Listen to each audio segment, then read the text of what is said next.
Hi everyone, this is Mrs. Finholm recording a lesson for 7th grade math at Red Wing High School. This is day 2 of concept number 11, working with rates and ratios and proportions.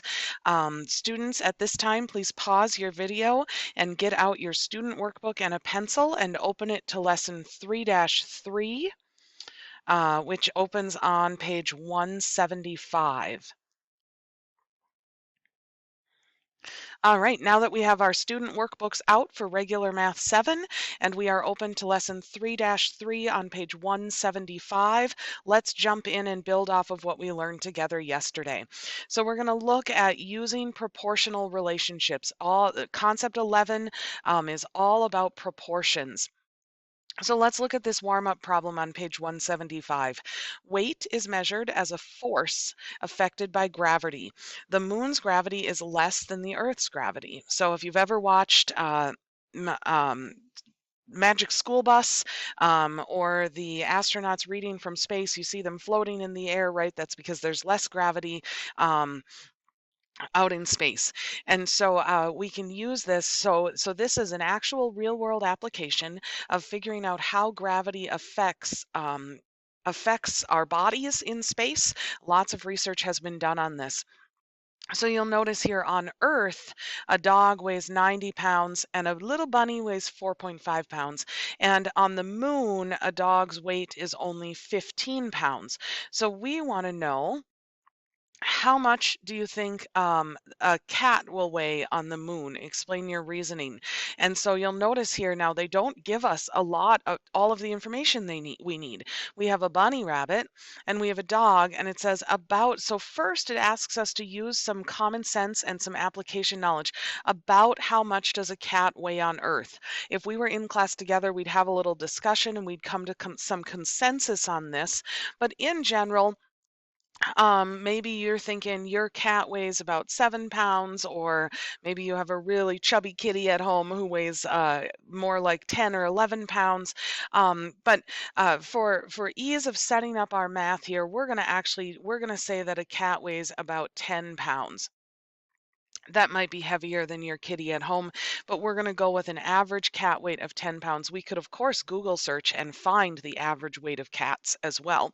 So there are lots of ways we could build on prior knowledge or use outside sources to find information we need. So I'm going to set up my proportion. Earth is to moon. And so on Earth, my dog weighs 90 pounds, and on the moon, my dog weighs 15 pounds. Okay, so we can use and do a proportion. We could find the unit rate by dividing both of these by 15. In fact, let's do that because that builds on our prior knowledge from yesterday's lesson. So if I divide by 15, and divide by 15. Whatever I do in the bottom, I have to do to the top. 15 divided by 15 is going to be 1, and 90 divided by 15 is 6. So there are 6 Earth pounds to every 1 moon pound. Well, now we want to know, how much does a cat weigh on Earth? So, well, we know how much a cat weighs on Earth. We're going to assume a cat weighs about 10 pounds. And I want to know, how much does that cat weigh on the moon? Okay, so I know it's going to be bigger than 1, right? Because 6 is 1, and it's not going to be quite 2 because 6 times 2 would be 12. So it's going to be somewhere between 1 and 2. And so there's a couple of different ways we could do this problem. The first is we could think about dividing backwards. So if I took 10 divided by 6, that tells me that 6 times 1.67 would get me 10. 6 times 1.67, sure enough, gets me very close to 10. So I could multiply by 1.67. And that 1 times 1.67 gives me my cat's weight on the moon of 1.67. There's another way we can do this, and that's how we're going to connect and apply today. And that's by taking our cross product. So we're going to multiply across our proportion, and we get 6 times x equals 10 times 1. This is prior skill from 6th grade math. The opposite of times 6 is to divide by 6. Remember those inverse operations. And 10 divided by 6, sure enough, will give us 1.67 when we round. So 2 methods that we can use. We can build on our prior knowledge from yesterday and multiply and adjust our numerator and denominator, or we can work with cross products like we learned in 6th grade, or what some people might call cross multiply. All right, we're going to jump ahead. I've already posted in Google Classroom the video notes for the examples 1, 2, and 3 in your workbook. And so we're going to actually jump ahead to page 178. So I'm on page 178 of your student workbook. Please pause if you need to get to that page. Okay. Now that we're on page 178, we want to look at and apply this to some of our other processes that we know. So right now in this lesson, we're testing for proportionality.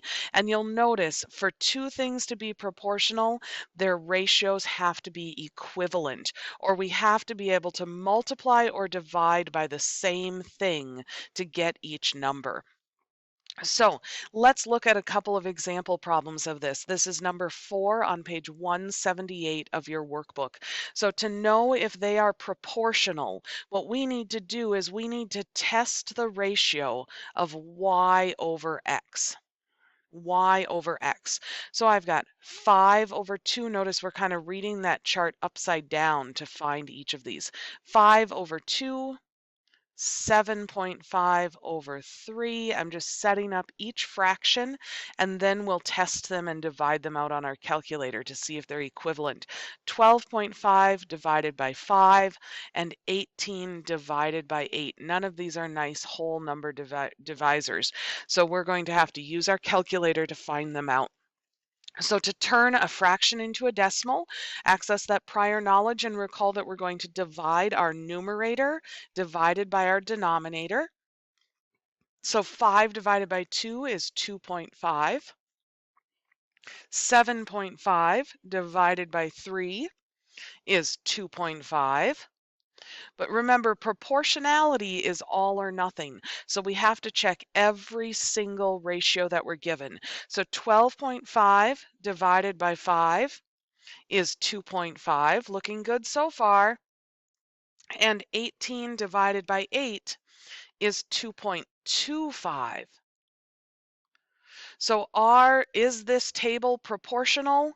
No, because the last ratio is not equal to the first 3. We were on a roll, we were doing really good, and then all of a sudden that last one was wrong. So this is the perfect example to show you that you have to check every single piece of the puzzle.